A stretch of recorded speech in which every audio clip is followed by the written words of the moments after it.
a joint task group of around 620 personnel from Army, Navy and Air Force. We sailed on the 24th of December to come and provide assistance to Fiji. So we are the Australian Defence Force, part of the DFAT-led Australian response to Tropical Cyclone Yaza.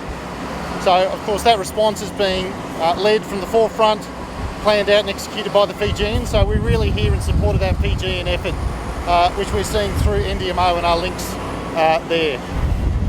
So we've been operating in the past week or so off the northern island of Nabouwalu, particularly around Galoa Island, and rebuilding the school there.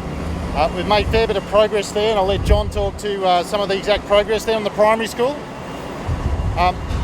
We've loaded around 20 tonnes of building material and building supplies to help rebuild that school, and we also transferred about 14 tonnes of humanitarian aid stores to Nabouwalu Jetty last week. So things are starting to happen. Today's obviously a big day. We're going to get about 100 pallets of stores on, food rations, school supplies and tents, and the intention will be then to proceed back up to around Galoa Island and start to distribute those materials both to that maritime cluster around Yadua Island, Galoa Island, but also further afield and help out NDMO where they need those supplies to go to up in the north.